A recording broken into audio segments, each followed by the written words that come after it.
is the Vintage RPG Podcast, your source for the best in classic and contemporary RPGs. With your hosts, Hambone and Stu. Welcome to the Vintage RPG Podcast, coming at you again from the clubhouse, hidden somewhere in the swamps of New Jersey. I'm John Hambone McGuire, and with me, as always, is the founder and publisher of Unwinnable. No joke today, folks. We got a guest. Christopher Drellow is here to talk about Glumdark, which is currently on Kickstarter for another 18 days. It's a beautiful, grim resource for dark fantasy tabletop role-playing games. So without further ado, Christopher, how are you doing today? I'm doing great. How are you doing? Fantastic. Why don't you tell our listeners a little bit about what Glumdark is? Yeah, totally. So Glumdark is a project that we started a few years ago. When I say we, I mean my friends Matt McGlincy and I.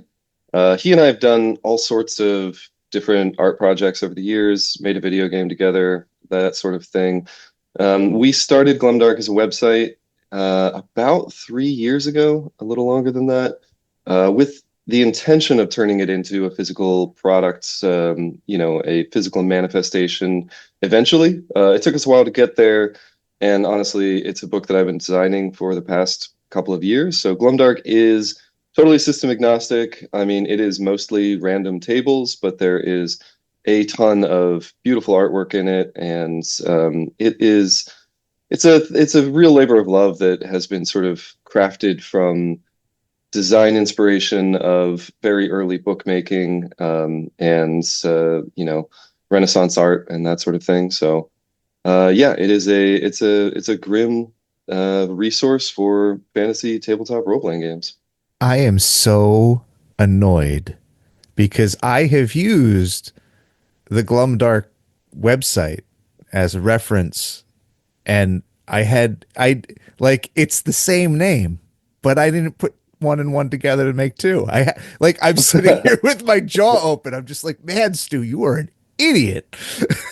The website's great. What inspired you to start with the website? I've always sort of thought that Glumdark, the website, was sort of an interesting and unusual, sort of unique kind of project because it's a bunch of really handy tables that's right there on the internet to use. Yeah, I mean, honestly, it was a scheme. It was something that I kind of had in mind from the beginning, which was if I want to make a book, and I did want to sort of learn about book design and make a physical thing that I could sort of hold in my hand at the gaming table. And so honestly, like the website and the Patreon along with the website was just sort of a long con to get the book written. It was a way of getting all the content, and every time we published a new table, trying to get it in front of a few more people's eyes so that there was a bit of a community if and when we ever actually got a book made, which I think more or less worked out. There definitely is a steady bit of traffic around Glumdark. People use it, people like it, so at the end that plan worked in our favor, I think. Can you explain the name? Because as much as it's sort of like it's obviously referencing, the all things grimdark, Warhammer, that sort of thing. But I think of glum as sort of like a funny word or like a cute word. Yeah. Yeah, you nailed it. You nailed it. Yeah. Yeah, I think we really do. It's funny because whenever I look at our marketing copy, which now that we're in the throes of a Kickstarter, is unfortunately what I look at more than the art or the work itself. But when I look at the marketing copy, it's funny because it's all very grim and grimdark. But the book itself, I think, is funny, and the website too. I don't want to just say that it's funny because there's nothing very funny about claiming that you're funny. But there's a lot of humor injected in it. I'll put it that way. And glum is definitely. It's funny you should bring this up because in a couple of fits of nostalgia recently, I've been looking up the kind of earliest conversations that Matt and I had about this project.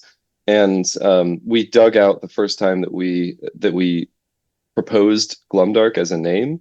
And the conversation was literally Matt saying, "Hey, I need to give this database that we're building a name right now. Like naming is hard. What should I call it?"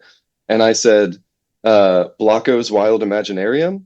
And then I said, "Maybe Glumdark." And he was like, Yeah. "Well, Glumdark is available," and so it could have been called Blocko's Wild Imaginarium. But I think Glumdark was probably the better choice in the long run. Safe to say.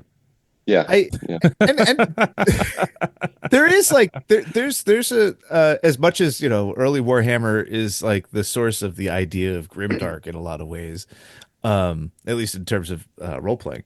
I think that there's a lot of humor baked in there, and I think that one of the things that makes Merkborg appeal is the fact that like it comes at you so seriously, but it's really laughing on the inside. And I Hmm. think that this sort of you're right in the pocket. I think that the arts in particular kind of sells me on this sort of no, but yeah, this is gross, but it's funny too. Yeah, I think if it was all gross, then it wouldn't be fun. Right. At the end of the day, it's a game, right? So There are some teeth in some improbable places, though, which I find incredibly unsettling. yeah, yeah. I mean, Vil is an incredible artist who I am just delighted has become a friend of mine over the course of this project and working together for the last few years on it. And he can really stomach some gross and wild stuff. But it's really only been a couple of times that he's turned in art, and I've been like, that is too gross for me. There's there's a series of 3 tables in the book that are I'm gonna get this wrong, but it's like insanities and curses and something else bad. And the original art that he turned in for the curses was a response to a table item, which is every morning you wake up with leeches on you. It's written better than that. But the art that he turned in was like a guy screaming and covered in leeches that were kind of going into and coming out of his skin. Um, and I was like, "Bill, this is an incredible illustration, but it is too gross for me. Can we just give this guy crab hands instead?" And he was like, "Hey, I can do crab hands, no problem." And that's what's in And the you book. phoned it in with crab hands, bud. Because Yeah. yeah, and I think that's a beautiful thing. I think that is like very complimentary to the style of this book that because there's a lot of really sinister looking things in this book. There is a very nice ratio between charts and things that make you uncomfortable looking in this book, but also a very nice palette to it as well, where none of the art looks exactly the same, but you could tell they're all in the same family and in the same amazing world. So yeah, but I would have been like, "Yo, homie, crab hands," because I'm Yeah, still scarred from Stand By Me. You know. yeah. There's been a couple of those things, but for the most part, it falls just under that line of like of gross. I have a high threshold for scary things, but a low threshold for gross things, I think. I mean, I guess there's some gross stuff in the book, but yeah, I agree. It's an important line to kind of tell. I like it's funny because like the flipping through it, I was sort of just like, man, like I said, there's teeth where I don't want teeth to be. Like, why is there a molar, like a series of molars in this tree? Like, and that makes me uncomfortable. I don't think it's gross. I think it is more scary, but yeah, I mean, the lesson here is if you really want to freak me out, just make sure I keep finding teeth where I shouldn't be finding teeth. Well, I'm actually going to do that right now, real quick. Little sidebar here. I was trying to looking for an organic way to talk about the dice rolling system to help you pick things out on the multiple amazing charts in this book. One thing I'll tell you at the very beginning of the book, there is a little section that describes rolling dice and picking the numbers off the dice to associate them and correspond them to numbers on the individual charts in this book, which are no joke. So the tooth thing actually comes from a total party kill chart, right? Some things you don't walk away from. The call to adventure ending in a horrified shriek. So you roll 3d20s. Mm-hmm. Each one corresponds to 1 to 20 on a chart, and you put them all together and you see what the total party kill is, right? So I got a vampiric, because I rolled this before we started, a vampiric cube that spits spear teeth. Ah, And I think that is such a like a genius idea because a lot of times in fantasy role playing, you're often kind of and granted, and I speak as a person who reads monster books and who knows that everyone's like, oh, we got another volume of monsters, all new monsters, like 300 monsters, and you're like, okay, how are you gonna get there? Because you've seen most of the monsters, I think, in fantasy RPGs so far, but a chart like this really, I think, adds like a certain freshness to it all because you're more than likely never going to get the same thing twice, and each thing that you roll is going to be worse than the last. Right. If you're playing a tabletop game and your DM describes like a cube, like a gelatinous cube that is just full of teeth, and then those teeth start shooting out at you, you're going to feel like, okay, yeah, this feels pretty fresh. This isn't a kobold. This is something I haven't seen before. I don't know. I think there's still, of course, there's nothing new under the sun, but I think there's still plenty of room for like experimentation and new ideas. And you do see that from time to time. You pick up a book and the ideas in it are just so fresh. I'm trying to think. I picked up a lot of reference material. When I was kind of trying to put this book together. I liked Into the Weird and Wild for their approach to sort of like monster generation. Oh, A fantastic. lot of Yeah, that stuff, yeah, a lot of that stuff felt really cool, like really fresh. And it often like keeping that stuff fresh is really just taking. I guess this table makes that point. It's really just taking two old ideas and putting them together, and then it becomes a new idea, right? I mean, that's how music works. You're like, oh, I'm going to take absolutely. ska and punk, and look at that, it's a new genre. And that's a terrible example. Those are very similar genres, but you see what I'm saying, like that. We also didn't survive. We also almost didn't survive those years. But Right, listen, right, right. many a band nerd made out pretty good during that time between like Yeah, the late '90s, like early 2000s. yeah, and everyone of that age it knows that I'm describing Sublime. So But yeah, I've been sort of like taking I'm writing this monster book. It's a book about monsters, and it's about like the jumping off point is the monster manual, and sort of tracing the origins of those monsters back to the source as best I can. But in doing that, I've really had to like reacquaint myself with the monster manual, like this thing that like I feel like I know so well, but then there's all this weird shit in there. And I think that we take a lot of the weird shit that's in there for granted, like a gelatinous cube, mhm. just because we've made them so like what do they call that? Brand identity or whatever. But but like there's plushies.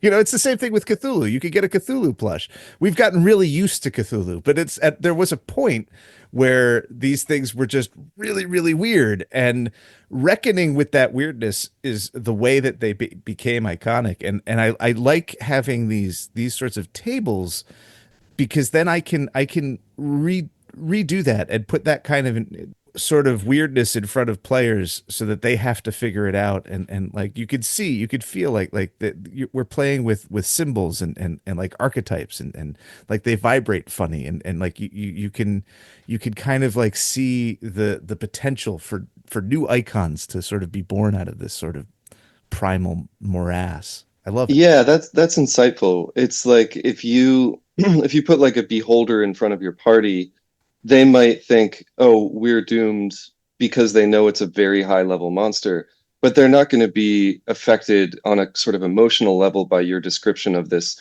like strange floating many-eyed beast, which on first blush, if you had never heard of it before, you would be. You would be Yeah. like, "Oh, what is this insane thing that is like shooting different things out of each of its eyeballs?"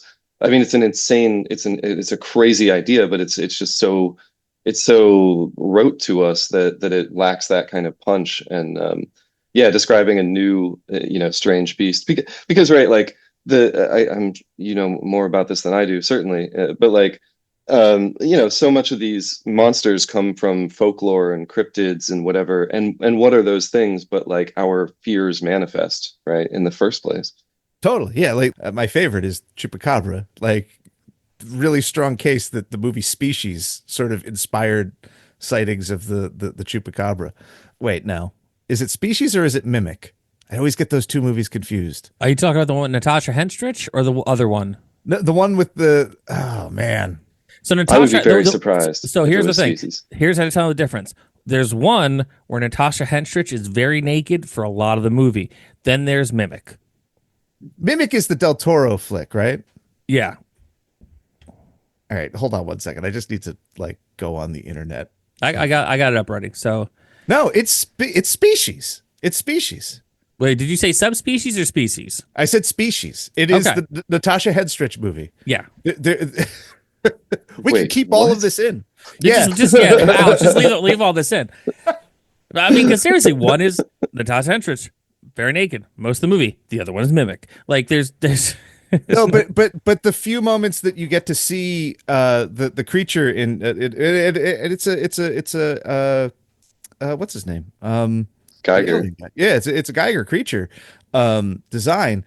Yeah, and that movie there's this whole thing, and I don't know, I've never really looked into it more deeply than just seeing it on the internet, but yeah, 1995 Species comes out, 1995 in Puerto Rico, the first reports of chupacabra, and there are visual there's identifiers that make it seem like, oh well, maybe this is the same thing. That's some life imitating art stuff that Yeah. is operating on another level. I don't even know what my point was when I brought that up because now I'm so excited. That is blowing my mind just because those creatures occupy completely different spaces in my brain. Right? So yeah, Like I get confused when I bring it up because I think that like surely it's not Species because that movie's terrible, and like Mimic is the better movie, and so it has to be Del Toro who accidentally created a real life cryptid, right? But it's not. It's Species. Yeah. We live in the worst of all realities. we really do. Speaking of realities, though, I do want to swing back to something in this book, which I thought was a really nice contrast to the things that we've been talking about, which is the world building aspect of it. I love that you've made such a way to really parcel out really robust worlds that you can create in this book. Like, whether you want to do a desert, forest, plain, swamp, what the mountains are like, what the temples are like, how the villages are like, you could create kind of a world that doesn't feel like it fits, yet feels totally organic. Which is, similar to life. Life makes no sense, but we just go with it, because this is just the way the world is. Talk to me a little bit about like what is that like when you are putting something together knowing that it's going to be essentially built into a world that a person who runs these games can like let their characters run wild in? that's an interesting question. Yeah, I think at the end of the day, the world of Glumdark is kind of just the shared world that Matt and my brains occupy. And I think that that's true of like the tone and the humor of the joke, but I think it's also true of kind of the world building aspect that you're describing. Yeah. We also have like a little bit of an out, which is that the kind of theme of the book is this possibility of like death and rebirth. It's a very, I don't know, it's a horrific kind of rebirth. It's not like the possibility of new growth. It's not like the metaphor of spring or what have you. It's more like the horror of being reborn into another person's body after you die and this sort of thing.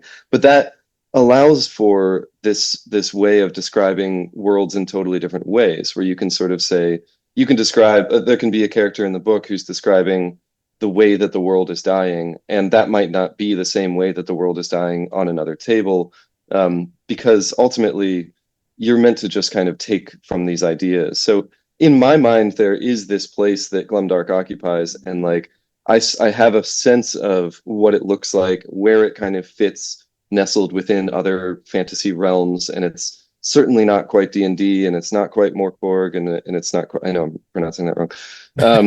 It has its own home, but the Glumdark book doesn't have, maybe it does, I don't know.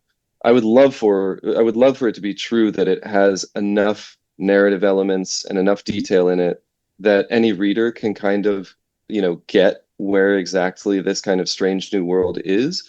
But I also would love to just write more longer form fiction to kind of flesh that out more. And the one of the most exciting things about the Kickstarter is that we funded this bestiary, which is going to allow me to write, full page descriptions of monsters.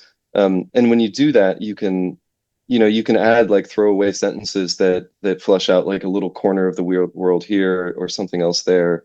And really kind of start to like dig into what this place is a little bit more, and like the expectations of the people that live here in terms of, mortality or magic, or, because sometimes like even the mention of magic feels a little out of place because it's grounded in a certain way. I think that it's something like 5e isn't, where there are just kind of like, these superhero wizards all over the place. But magic exists, and it's grim and it's bizarre and it's probably rare, but it's there too. So I'm curious about the bookmaking aspect of this. You're referencing a lot of medieval and old school bookmaking processes, right? And I just sort of want to know like why would and like how you've sort of incorporated that, because I think that's super cool. Yeah, why? I think the why is because I didn't want to make a book that looked like the Morkborg books, and I didn't want to make a book that looked like the 5e books. And I think there's a lot of really wonderful books in this space that are wonderful for ways outside of design. Mhm. And then there are books that are really high design that are really cool. Obviously, Johann's work is super inspirational, and there's a reason that it's been so oft copied and emulated, is because it hit the scene and it was very fresh, and it's this very poster style design. And honestly, if you go back into the very earliest drafts of the Glumdark book, it was definitely cribbing Johann's work, and it was these kind of like poster style designs with the tables all over the place. And I just really quickly found that didn't feel like me. Like it felt like wearing another guy's shirt on a date. Like it just felt like it just wasn't the kind of work that I wanted to do. And so I had to kind of find, well, what is the design like? What are the design constraints that feel good to me? What is the design style that feels right for this book? And so it just seemed obvious to me to start researching early bookmaking, and I very quickly found that there's something really cool that happens in the sort of like late 1400s, early 1500s, as so Gutenberg's, the printing press, the invention of the printing press in the West, at least, is 1450, something like that. And as that technology gets adapted, all of these really interesting things happen. So, first of all, people get really creative with it really fast. And people start setting type in really strange and cool and interesting ways. And there's this adjustment period where people are moving from manuscripts and illustrated manuscripts and illuminated manuscripts into the world of printed materials. And there's even like a subset of that time that's even more interesting, before block printing becomes ubiquitous and before every book is fully printed illustrations and everything, where it's in between kind of that period of illustrated manuscripts and block printed books, where individual copies of books are illustrated. So a publisher will design a book with blank spaces in it and then give suggestions for what ought to be in that space. So you would buy a book with, it's probably a Bible. You'd buy a Bible with a blank area, and the publisher's suggestion is that there's an illustration here of Michael, and I don't know what happens in the Bible, but something that somebody does in the Bible. And then you would find an illustrator who would illustrate your copy. Obviously, books are very expensive, so this would be like a family heirloom that would have custom illustrations throughout the whole thing. That is something that was such a huge inspiration for making this book. And when I approached Vil about making it, Vil is the illustrator. that was my first pitch was, hey, I'd like to do the layouts before I give you them. So rather than talking about, we just need an A5 illustration, we'll place it in the book. I was like, I want to lay these pages out and then hand them to you. And then you can draw in the margins, you can draw in any of the blank spaces, and then you can decide kind of how the illustrations get placed. So it really was kind of like a bottom up journey of like, well, what is interesting about bookmaking at this time, and what can I steal from that in order to, get to the place that I want to get to. So, and then, that also informed kind of the iconography in the book. I hand cut icons for the dice just from lino blocks, and hand cut borders for like the intro pages and the outro pages, and then sort of grimed them up with within illustration programs and things. So yeah, that was why. I think the why was really just to get at something that felt original to me, that felt fresh to me, and to copy something very old rather than copying something very contemporary.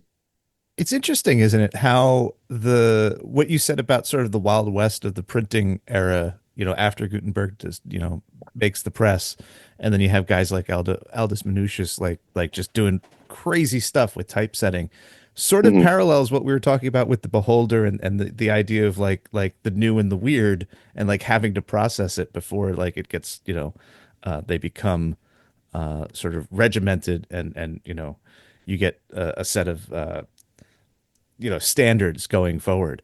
I think that's interesting.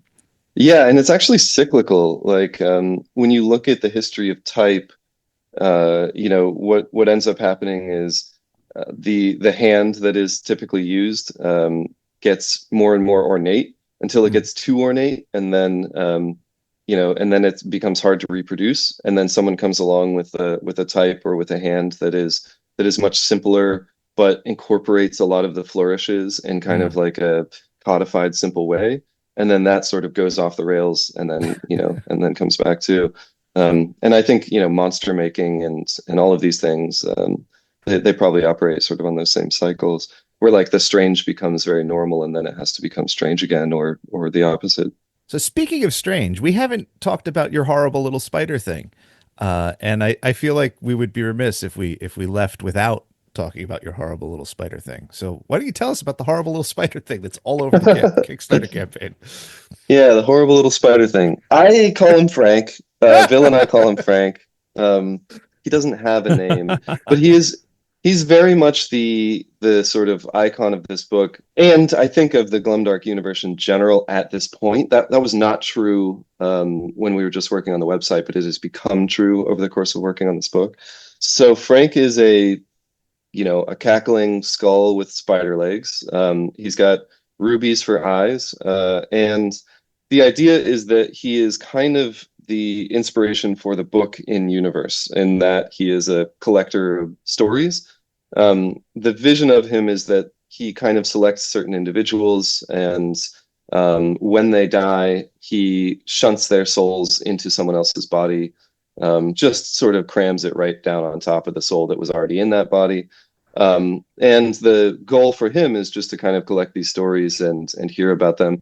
So when you read the book, there's a few kind of intro passages from different people who have been selected by this sort of spider creature to live these cyclical lives, and their reflections on sort of who he might be, or who they might be. And I don't know. I like the idea of this character being.